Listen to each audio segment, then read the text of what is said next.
Hello, magandang gabi sa inyo lahat. Magandang gabi lang po. So, pre-show shoutout muna tayo. Ito, shoutout muna tayo. Start tayo sa PM. So, may finorward sa akin si Sir JM Balones. Sir JM, yung about sa, yung politics na yan, ayokong komentan ito. Yung mga Duterte na yan, di ba? Doon na lang muna tayo sa medyo, ayoko na sakit ng ulo. Ito, may finorward siya sa aking video. Ito daw, Diwata na meet ang tunay na kambal. Buhay pa ba to si Diwata? Umiiyak si Diwata. 200 years kitang hinahanap. Nandito ko lang pala sa Marikina. Anis pala taga-sama. Di ba? Sama, di ba katarman? Ito na nga. Ay, nakita magkapatid! Oo nga, ikaw yung tinapo namin. Nandito. Hindi, joke lang. Hindi si Kuya. Marami nagkasabi magkamukha daw kami. Parang layo naman. Oo, kasi magkapatid talaga kami para sa nakakaalam. Charing lang. Wala, kung ano na lang ginagawa ni Diwata, Kasi kailangan niya talaga ng ng supporters eh. Kasi nga 'di ba sa kampanya. Wala, 'di ba?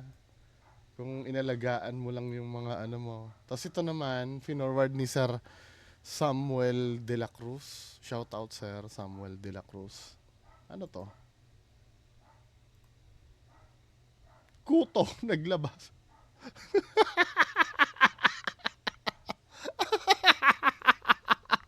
Kuto daw. Tingnan natin. Dami, men! Ang dami!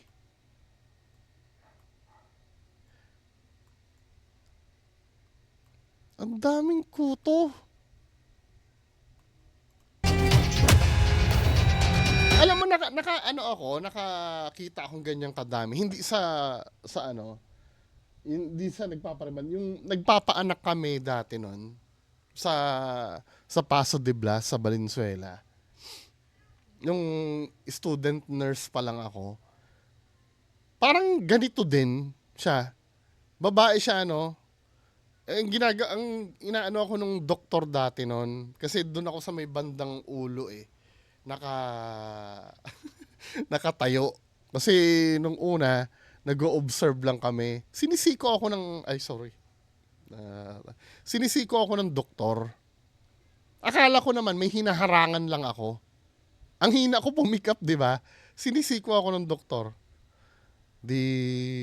Sabi ko, ay sorry doc. No. Basta gumaganon siya. Yung pala, pinapaalam niya sa akin yung buhok ng babae, ganyan. Akala ko nung una, alam mo yung alikabok lang siya na dumi. Putyam nung sinabi ni Doc na look closely. Parang gumagapang talaga, oh. Wala lang, nagtatawanan lang kami na anong ginawa namin doon. Parang inignore na lang namin. Ang priority namin doon, magpaanak eh. Pero after nung pina-scrub yung nakakahawa daw kasi ito eh. Pinalinis yung paanakan, 'di ba? Grabe naman.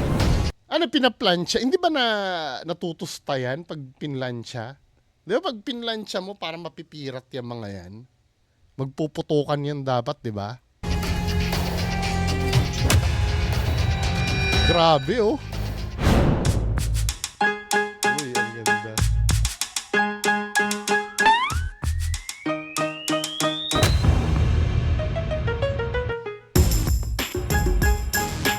Ito ang reaction ng... Akala ko siya yung may kuto.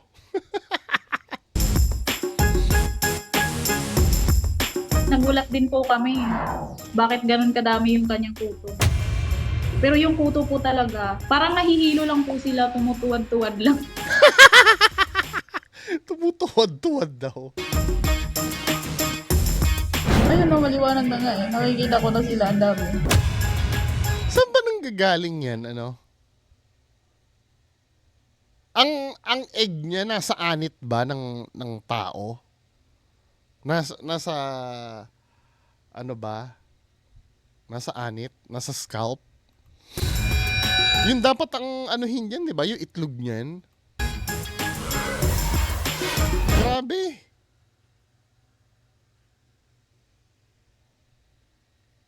Pag sinuyod mo yun, dami nun, ano? Pag tinitiris mo yun.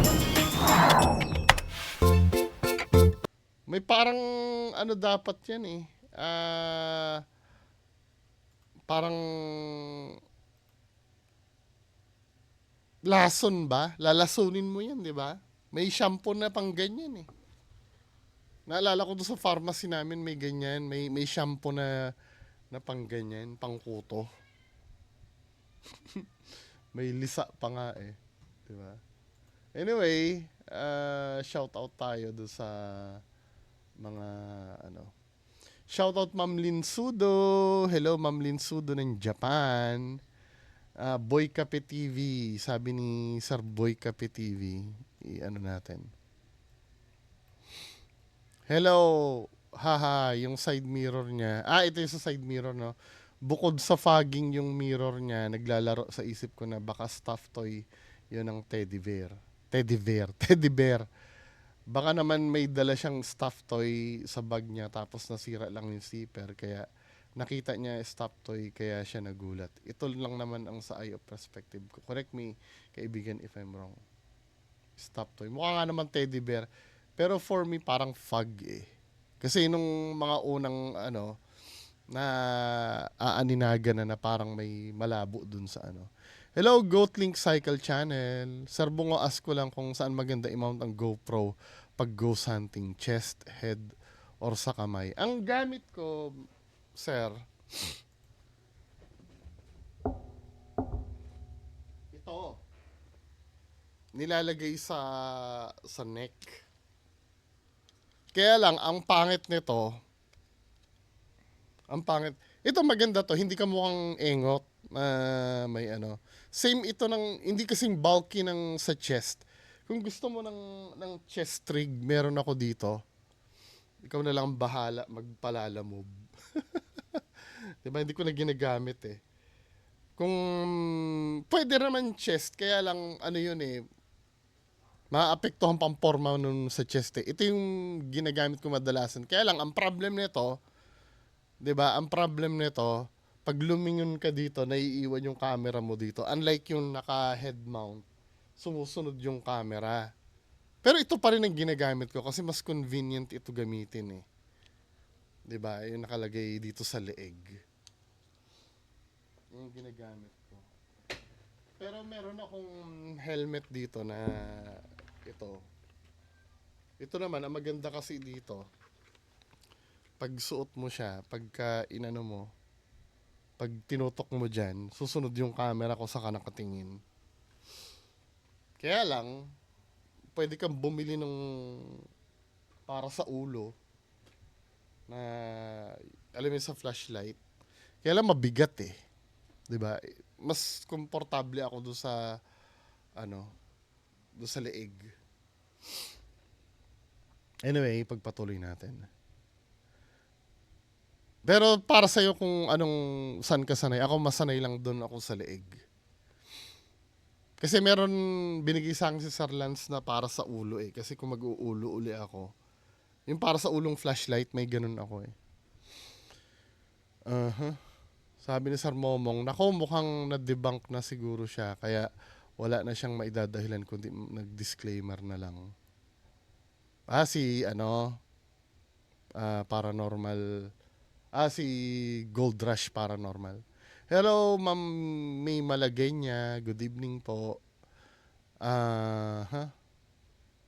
Sir Rafi Medina. Ma'am Emmy, hello. Yung Gold Rush, napanood ko ilang beses yon. Ang potek, nabingi na ako. Marinig ko lang mga sinasabi niya, lalo na yung name.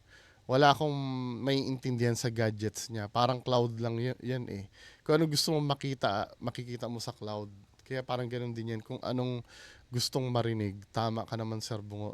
Pag Pilipino ang content niya, mataas ang views. Mahilig kasi tayo mga Pilipino sa ganyan. Lalo na pag foreigner yung nagko-content, di ba? Parang tradisyon na natin magkaroon ng proud to be Pinoy moment.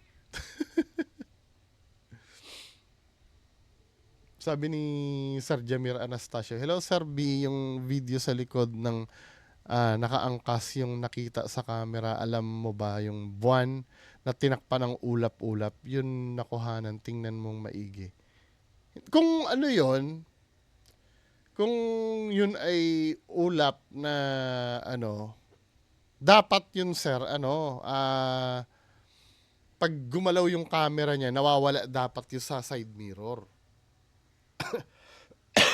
Ang ano mismo sa side mirror kahit saang anggulo yung camera niya, kahit saan niya ilagay, na-maintain sa side mirror yung yung image So, ibig sabihin, fog yun ng salamin. Hello, Sir Bryle Jovan Gamiao. Sabi ni Ani Takda, Japper Sniper Bukana Vlogger is Boss B, siya pinaka-pinuno ng mga So Weird Family. Di siya ghost hunter. Oo, pero yung So Weird Family na yan, may mga member yan na vlogger, katulad ni Beams Ghost TV. Hindi ko naman sinabi na ghost hunting. 'Di ba? Parang ano ba to? Parang kind of parang clan yata yan na may mga member na vloggers yan, 'di ba? Hindi naman not necessarily ghost hunter, pero mga vlogger. Kasi si Bim Binoon naghahanap ng subscriber sa ibang area Sabi ni Ma'am Rowena Zaira Cloud, parati ako nanonood kay Gold Rush Paranormal si Costas. For entertainment lang naman, pero medyo naaaliw ako dun sa kahon na tinutunin niya. Yung Hello, Boss Gilay. So, proceed tayo doon sa next video. Ito sa may Nazareno.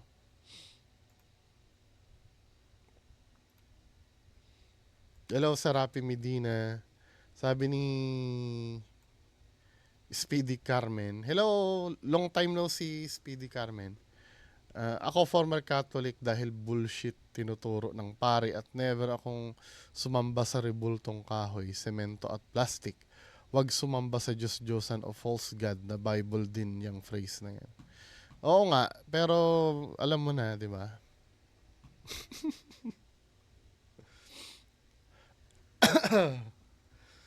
Sabi ni Rod Gutierrez, basta umano na lang ako na pagka religion ang pinag-uusapan, ayoko ng Pero hindi ko naman tinututulan itong sinabi ni Sir.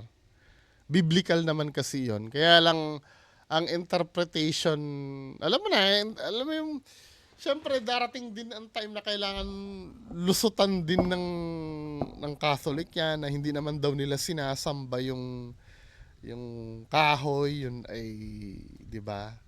Kaya lang pag sinagot mo yun, magbubunga na naman ng bagong argument yun. Alam mo na. Di ba? Pero I do agree dito sinabi ni Speedy Carmen. Sabi ni Rod Gutierrez, hello, sir. Shout out. Kahit kailan hindi sumapi ang Lord Jesus sa katawan ng tao. 'Di ba? Hindi daw sumakop. Ay, sumapi. Sabi ni Sarapi Medina, napansin ko bakit puro fake at debunkable ang halos ma-feature ng KMG. Imbis na ang i-feature ay yung mga malulubhang mga sakit at tulungan at yung mga nangangailangan ng tulong imbis na itong sinasapian ng 150.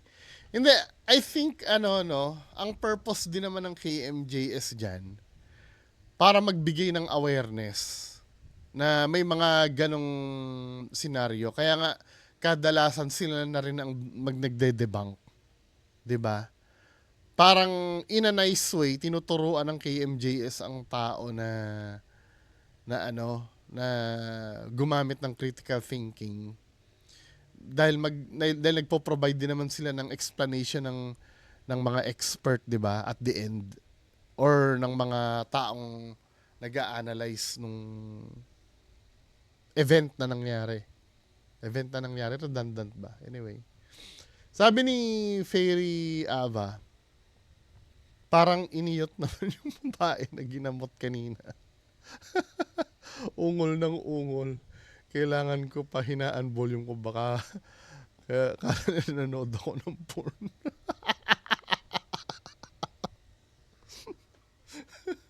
Sabi ni Jonathan Eugenio, sa pananaw ko kaya nagsusuot ng pulang damit ng Nazareno para mag-add ng hype, para magmukhang realistic ang pagganap. Yung mga sinasabing assistants niya na dati di umanong napagaling niya, nakasama na niya ngayon, ay produkto na ng sabwatan at kutsabahan nila. Pwede, no? Marco Rosales, sabi gano'n ni Sir Marco Rosales, shout out sir. Nagpaapak pa, free massage. Oo nga, no, hindi ko na-gets yung ba't magpapaapak pa siya. No? Hello, Ma'am Yen. Sabi ni Ma'am Yen, big bullshit talaga si Apolito, best actor. Nakakilabot sa mga tao naman, matuto din kayong makiramdam, mag-observe kung panloloko yung ginagawa. Much better kung doktor first muna kayo. Oo, pero sometimes kasi, Ma'am Yen, no, ganyan ako din dati sa'yo, na, nga naman, di ba, kabullshitan yan. Pero, pag naranasan mo yung pagiging desperado, let's say, may sakit ang kamag-anak mo, or yung sobrang desperado mo na lahat gusto mong gawin para gumaling lang, kahit yung mga hindi na totoo, panghahawakan mo rin eh. Wala, ganun talaga ang tao eh. Kaya nga ang sisi, dyan sa mga manlulokong yan, hindi dun sa mga naluloko. At dun sa mga tao na malinaw naman ang pag-iisip. Ito kasi sinabi ko kagabi. Kasi baka mamaya magmukhang contradicting para sa iba. Ang sabi ko kasi doon, hindi ko masisisi yung mga nagpapagamot kasi out of desperation yun. Pero at the same time, minumura ko yung mga naniniwala.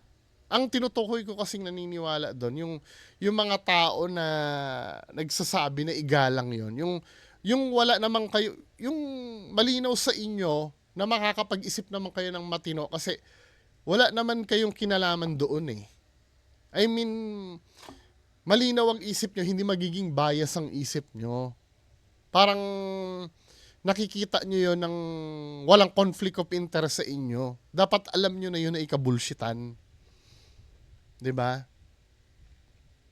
Pero kung ikaw ay isang taong desperado na, let's say, gusto mong mapagaling yung sakit mo, syempre hindi rin naman kita masisi na maghanap ka ng iba, lalo na kung wala kang pera, 'di ba? Kaya nga ikaw dapat ang pinangangalagaan dahil ikaw yung unang biktima ng mga taong ganito. Hello, Nanay Riza, kamusta na po?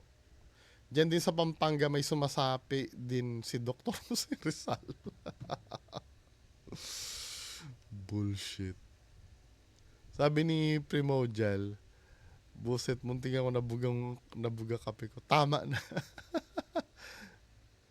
Hello, Ma'am Linsudo. Kamusta na po sa Japan? Sabi ni David Alwin Mendoza. Hello, sir. Good evening po, Idol Bunga. Another Kibuloy at Senior Aguilar na naman yan. Tapos, nagtatawas pa siya, labas albularyo na yan. Tapos, nagpapabayad pa. Isang malaking kalokohan o scam yan. Hello, Ma'am Always Slay. Bullcrap. Bakit may lucky charm nagpapabayad pa? Your faith itself can heal you. Yes, di ba? Hindi na kailangan, actually nga, sa salita nga lang ni Jesus Christ, pwede ka nang gumaling, di ba? Ba't kailangan pa mahawakan ka or pumunta ka pa sa, alam mo kung pagiging maintindihin, number 1 ang Diyos sa pinakamaintindihin. Di ba? Let's say, halimbawa, gusto mong magpagaling sa Diyos, or gusto mong pumunta sa templo, hindi ka makapunta kasi may sakit ka, hindi ka makabangon. Naiintindihan ng Diyos yon. Kaya kanyang pagalingin kung saan ka man naroroon. 'Di ba? Sabi ni Boy Cape TV, Timecat 2631, nang napanood ko disappointment, ang nararamdaman ko, ito para sa mga taong nandito sa comment section ni Kaibigan Bungo. Remember these facts. Walang sanib ang nagaganap dito kasi alam ng Diyos at ni Jesus kung sino-sino sa atin ang gagamitin sila para manglamang sa kapwa. Delikado ito para sa mga albularyo tapos magpapabayad. Kahit demonyo, kakainisan ng taong ito eh. Para sa akin, delikado siya sa mata ng Diyos Ama. Anong facts sa sinasabi ko? Pakicheck ang revelations tungkol sa mga antikristo. Hindi siya, no need na sumanib. Sabing gano'n ni Clariginus, o whatever. Shout out po. Napaka-exceptional naman ng mga yan kung sasapian ni Jesus o kung sino pa mang divine being. Kung yun ngang mga patriarchs at prophets sa Bible na nakakausap talaga nila si God, eh hindi naman sinasapian. Oo nga, no? Di ba? Tsaka hindi naman kailangan ng medium or ng channel ng Diyos para di kaya magpakita nga ng Diyos ng manifestations kahit 'di ba yung napanood mo yung burning bush yung doon sa Ten Commandments. Hindi naman kailangan kumuha ng Diyos na para sapian eh. 'Di ba? Yung mga apostles na in-empowered ng Holy Spirit, binigyan ng gift of tongues para makapag-preach, eh hindi naman sinapian. Sa Bible din naman, malalaman na hindi need sapian ng Diyos ang mga propeta niya para makapagpagaling. Si Elijah nga may binubuhay pang bata eh. Di naman sinapian ng Diyos para magawa yun. Kahit nga si Moses, 'di ba, inutusan na yung kasi ganito no, pag binigyan ka ng power kasi, ibig sabihin nagtitiwala ang Diyos sa will mo kung paano ka magpapagaling. Binigay sa iyo yung power na 'yan eh. At siguradong gagaling yung pagagalingin mo. Kaya lang may mga bawal talaga. Minsan may nakakalabag sa gusto ng Diyos kahit may power na siya. Katulad nung si Moses, di ba? May in-instruct ang Diyos na parang i-strike niya daw yung bato once para lumabas yung tubig. Once ang instruction sa kanya. I don't know the story, no? Pero parang 2 beses nag-strike si Moises. Parang nagalit yung Diyos sa kanya. Ang sabi ko sa'yo, isa lang. Yun yung patunay na hindi control ng Diyos yung will nung tao na pinagbigyan niya ng power. 'Di ba? May sariling pag-iisip kasi ang tao. Dahil kung Diyos din lang ang may gagawa nung pag-strike ng bato na yun, edi isa lang ang palalabasan niya ng tubig, 'di ba? Yung isa hindi na. Hello, James Alden. Pa-shoutout, Idol Bungo, new subscriber, the best mga content mo para sa katotohanan. God bless. Salamat, James Alden. Pokoytus, hello.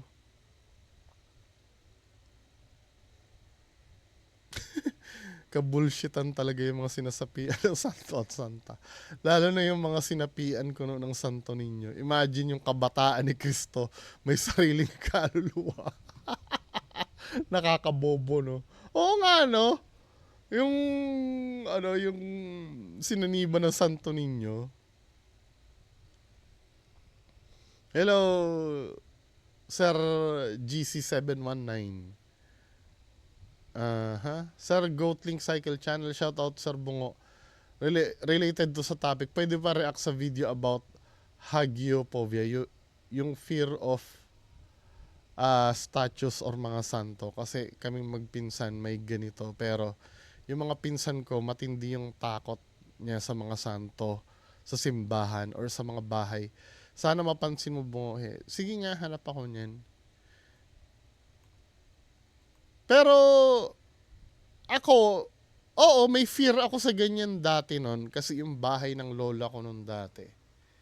May mga higanting ganyan talaga. Mga life size na mga santo. Panakot sa akin dati yun ng tita ko nun eh. Panakot sa akin yun eh na yung may santo kasi doon may daladalang baston na ang panakot sa amin pag maingay daw nabubuhay daw yun at nang hahampas daw ng bata. Pero na-overcome ko naman yung fear na yun. Yung parang from time to time nawawala na yung fear ko sa ganun. Siguro dahil hindi na ako na-expose ng matagal.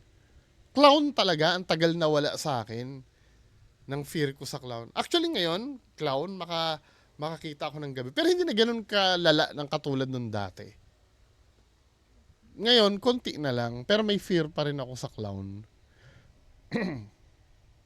Kung totoong sumasanib ang Diyos na Kristo sa akin, dapat kahit papaano nakapagsalita siya ng salitang mga taga-Jerusalem o salitang taga-Nazaret. Tapos nagpapabayad pa, doon pa lang sinasabi ng Diyos, hindi na totoo. Sana nga lang, pakita na lang ang Diyos at lahat ng tao, hindi yung gumagawa pa ng ganyan. Maniniwala pa ako sa albularyo pero syempre, sa panahon ngayon, experts tayo magpakonsulta. Talaga, yung legit na doktor. Good evening, Sir Bongo. Oo, kung hindi naman, hindi, may tinatawag daw kasing spiritual na spiritual na sakit, may ganun daw. 'Di ba? Pero sa akin, hindi naman masama siguro maniwala doon, pero magpa-clear muna kayo sa doktor. Anyway, may mga nagsasabi naman, walang findings sa akin ng doktor, walang findings. Kung talagang walang findings, magpa-check kayo sa albularyo na. Siguraduhin nyo talagang walang findings. Kasi kadalasan, magpapacheck up kayo sa doktor one time, pupunta lang kayo doon. Siyempre, uutusan pa kayo mag-x-ray niyan, tapos hindi nyo gagawin, tapos biglang babanat kayo na walang findings. Hindi naman on the spot makikita ng doktor ang problema sa inyo eh. Di ba? Hello, Sir Momong. Ayos lang naman na ipanalangin na may sakit, pero yung ginagawa nilang may gimmick at may bayad, ibang usapan na yan. Sabi nga, yung sa ito, ma-share ko lang, nanonood ako ng documentary ni Chris Angel. Kilala niyo si Chris Angel, yung magician? Di ba, yung entertainer ang magician, di ba? May mga dinidebunk siya na nagkiklaim na psychic. Sabing ganon, okay naman, yung pagiging magician daw ay okay daw yun. Art yun eh. Ang purpose kasi talaga nun ay i-entertain yung mga tao. Let's say, gagawin mong ibon yung panyo, di ba? Ang purpose nun ma-entertain yung mga tao. Pero nagko-cross ka na daw ng line kung halimbawa yung talent mo sa pagiging magician magpapanggap ka na bilang isang psychic. Yun na yung tinatawag na scam na. Hindi na yun entertainment pa. 'Di ba? Yun na talaga yung dapat mga pinapahiya. Ayon kay Chris Angel.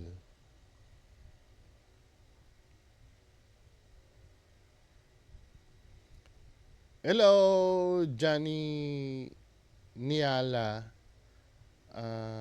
Randy May 21, si Pepper and Kulit to. Hello, sir. Hello, Ma'am May Malagenya. Hello. Benjo Camacho. Hello. Anong name nito ni Ma'am? Sayan Tomoe. Sa Rapi Medina, Jimmy Roche, hello. Sir Martsan, hello Ma'am Emmy. Erlin daw Balatukan, hello po. Yengs TV, hello. Anong name nito ni Sir? Creazon, hello. Jamir Anastasio, hello. So yan lang po muna, no? Kita-kita tayo mamaya alas 10. Maraming salamat po. Bye-bye.